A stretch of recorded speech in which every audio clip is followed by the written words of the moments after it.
Okie dokie, part two. Um, yeah, forgot to say about the second folding bicycle. It's a vintage bicycle that is of German provenance. Um, it's much lighter than the modern one. The modern one has V brakes. It's got 7 speed. It's got quite some sturdy folding mechanisms. We shall see whether that actually proves to be better on a daily basis. It's got massive tires on it. So this second folding bicycle is way more simple. There's no gears. There's skinny front tire, at least, not so much on the back. It's got the integrated 3-speed. Sorry, did I say no speed? I'm not sure. I might make this a fixie. I have the hub. I have a front hub that I could do, and I have a bolt-on cog. But we need to see about the chain line and so on. So this is a big build. So I'm not tackling this in a hurry. So number 6.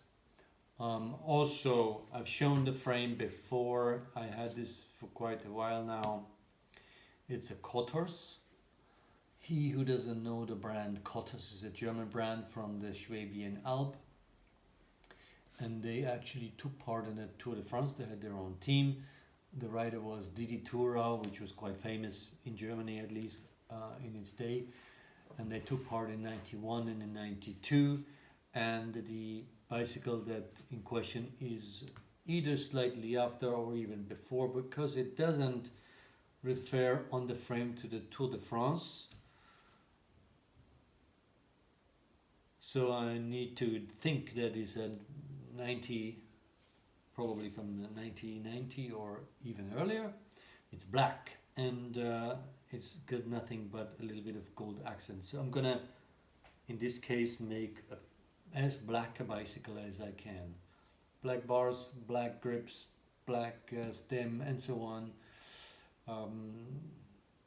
There is a Shimano 105 Biopace double front crank that I will keep, so it will be a 2x, I don't know what rear wheel I'll use, so that's a nice build. Nothing's broken, so there's no elaborate fixings needed, no modifications, so that's a relatively simple build. 7. I have an old, what I think is a Cinelli steel frame from the 80s about. It has a broken headset, so that needs welding, but it's the most valuable frame I ever owned. I love that frame. It's the lightest, the most beautiful. Details are just gorgeous, and I will kit this out with pieces that are worthy of that frame, like Dura Ace rear wheels, Dura Ace wheel set, and so on. I think I have a Shimano, actually I have a Campagnolo. I have a Campagnolo crank for that. We shall see. So I have quite some nice things for that. So another build, which would be number 8, is my Singlespeed Atala. You've seen it. I have quite some cool plans to upgrade that bike. That'll be nice to use in a situation where single speed is usable. You need some clean, nice roads for such with skinny tires. So we'll have that. I've quite some parts lined up for this that makes this bike much nicer. This was my 2024 cheap build off, and it's gone way beyond that. I'm afraid it's no longer within the budget by no means, but that's okay. It was built during the time to the budget, and now it's been upgraded, and there will be another upgrade to it, so wait for that. That's cool. I love that already. Okay, then the next, number 9, is the Eroica Olympia build. I have worked quite elaborately on that frame recently. I was wanting to make a cyclocross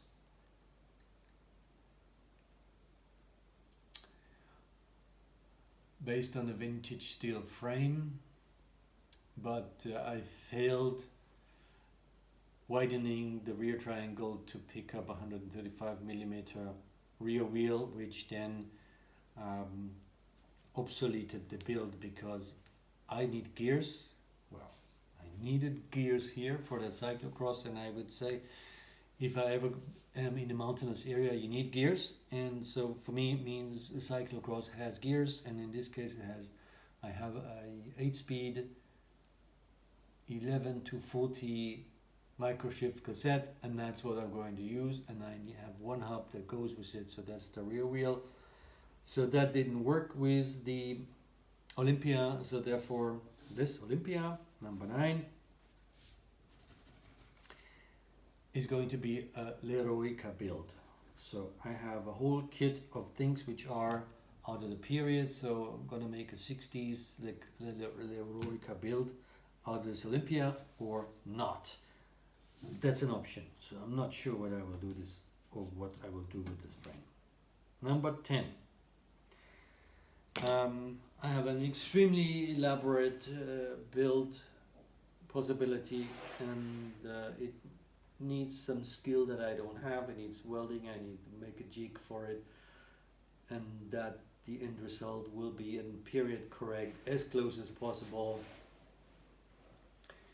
replica. Honestly, I'm not saying it's real. It's by no means real. Yes, it's based on a Bianchi front half of a frame, that we are sure, and I will use the same brakes as Fausto Coppi had, and I will have period correct parts. I'm not saying it's real. I'm not saying it's Fausto Coppi's bike. I can't afford Fausto Coppi's bike. Still for sale in Berlin, in Germany. I've been to the shop. It's amazing. It's amazing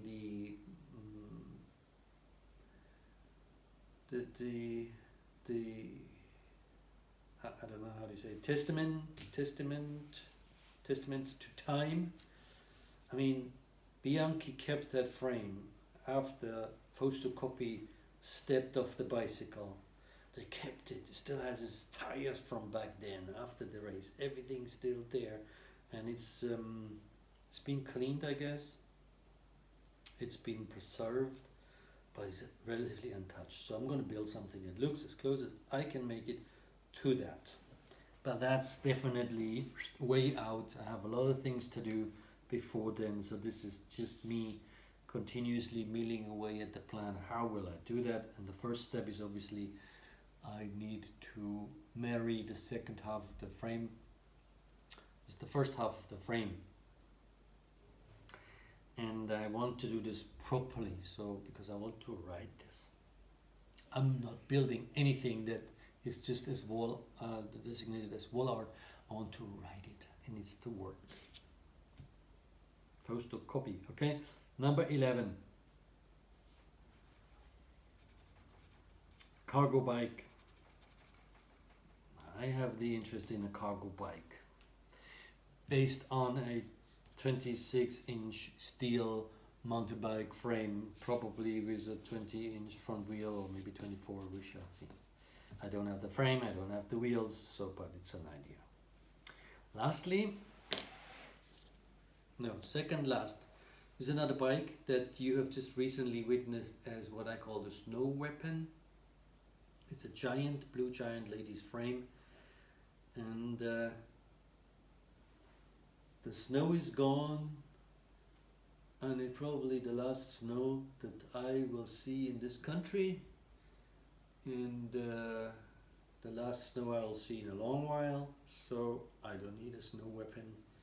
So this will be redesignated to my visitor's bicycle for young ladies, and therefore it will be changed slightly. It's already ready for packaging, so for right now nothing happens to that.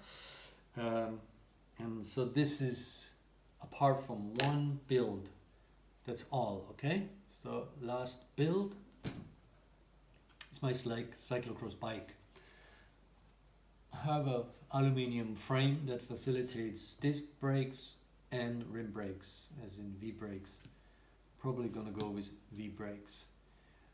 The key word for this build is weight. Weight. It will use a 11 to 34 cassette, so I have done the rear wheel. I will use a 35mm cyclocross rear tire and probably a 40mm front. Well, that's not cyclocross, I know, but I'm not taking part in any cyclocross races, so I can do what I want. I will use a gravel carbon fork from China. Sorry, can't find anything else that isn't priced extortionately. So this is a 1/8 fork. Sorry for my hay fever.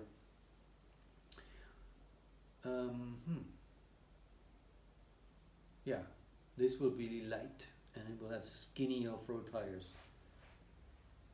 And it will be light in every respect, so that's not even light enough.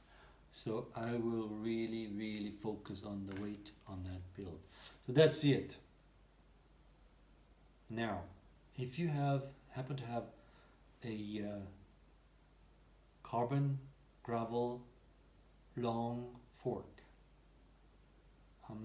it's almost like a suspension correct fork that I'm looking for. Like 60 millimeters center of the axis to the crown, something at 60 centimeters. So then please contact and let me know or suggest where I get that. Okay, so that's all my builds. Please comment, subscribe, like, get in contact, show me your stories. Always interested in anyone building something out of the ordinary. I would like to say that reflecting on the cheap bike build off depends on your situation. If you don't have a bicycle, this will encourage you to build something on the cheap, and you see it is possible. I guess most of the builders there are fairly experienced. They know what they're doing, they know what works, what doesn't, what fits together.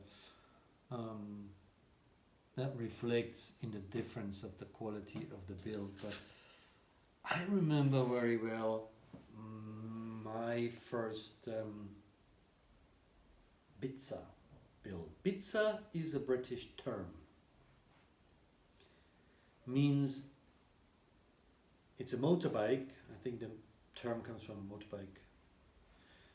It's a build where you use bits, and you know the British brand BSA. So I think it's a persiflage on the BSA. So it's called a Bitsa, meaning that you take bits and you just couple them together. And in fact, I built a Montesa that way. And I built my first folding bicycle, which I at the time had found, was living in Germany, and the Germans are very much into their proper recycling.